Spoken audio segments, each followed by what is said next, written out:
My sixth birth was my painless birth, and I would like to share his birth story with you so you can have an idea of what a painless birth looks like. So now for my painless birth story. So really light contractions started around 10:30 at night after our kids had gone to bed. The contractions were pretty light and far apart, like 15 minutes, so I wasn't sure yet if it was labor. My husband, who I didn't tell that labor was starting, was doing dishes, and I was like sitting on a scooter rolling back and forth through the contractions. He tried handing me a dish at some point after he dried it, and then he saw me glaring at him and kind of like took the dish back. I realized that my inability to focus any energy on even putting a dish away probably meant that I was in labor. So after he finished the dishes by himself, we went back to the bedroom where I passed out for about 30 minutes, and then I woke up and I filled the bath while my husband brought in a book we'd been reading together, and he read a chapter from it aloud to me.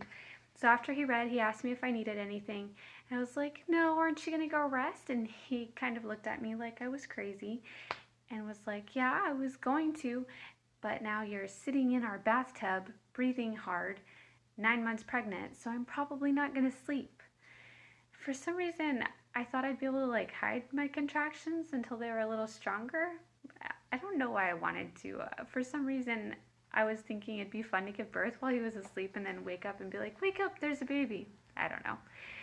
So he got me some water and I continued to labor in the bath. He started doing the birth prep, getting towels, and just kind of like neatening up our room, doing a refresher birth research session, getting me the herbal medicine I'd picked out, whatever other stuff husbands do, while I checked my phone to see if I had maybe an hour and a half labor like this lady from my church has had, but I was already 2 hours in. The contractions were still pretty bearable without very much effort on my part. So the next 3 hours were a little bit like this. The first hour, I wandered around our back porch. It was lightly raining. Kind of watched the lightning.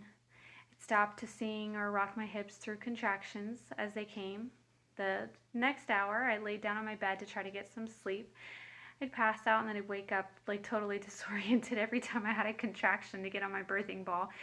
And so after doing this for an hour, I was like, this is a terrible plan. So then the next hour, I put on the shower and I started working through contractions in there. I made a really short playlist with a good rhythm for breath work, and I was doing like hip figure eights and singing and dancing still through the next hour of contractions.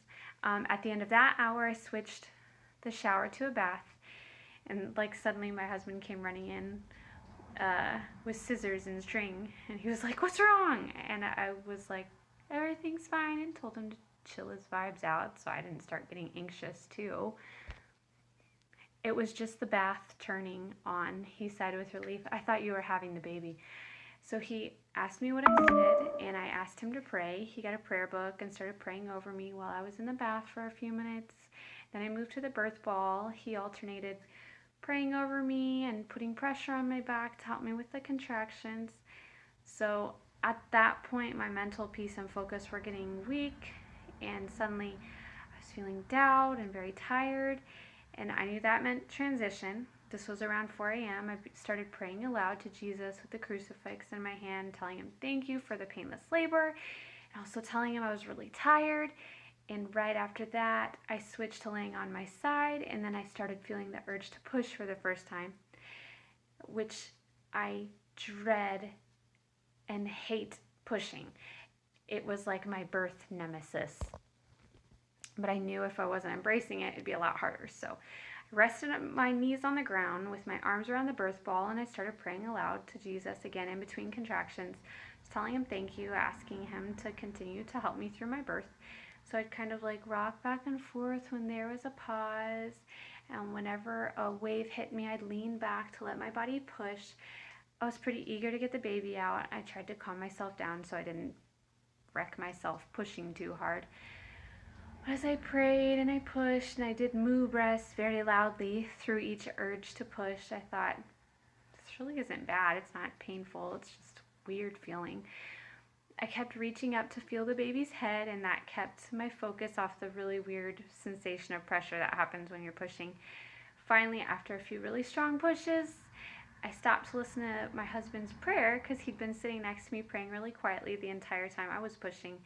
So I heard him ask God to help the baby come out. And so I pushed with his prayer, and like right at that moment I delivered and caught the baby's head while he spoke those words. So excited, I was like, yay, he's out. And Justin kept quietly praying, and I waited for one last wave to come to help me push the body out. And then it came, there was one more push, and there he was in my arms. He was this big, he was 8.5 pounds or something, beautiful, curly haired, pink baby boy. After 1 or 2 minutes, he cried. But with this baby, he was definitely very alive and very healthy. Some of my other babies, I don't know if this happened to any of y'all, they came out a little bit purple, which would always freak me out. I'd be like, are they dead? Even though they were crying and totally fine. His coloring was so beautiful and healthy and perfect. So it was about 5:30. It had been about a 7-hour labor, and so we started just kind of thanking God aloud and getting excited about how beautiful he was, how happy we were. I got in the bath so I could get cleaned up and deliver the placenta, which came out really easily, but it did rupture. We cut his umbilical cord after about 15 minutes. That was that. So now you have everything you need to know to give birth without pain.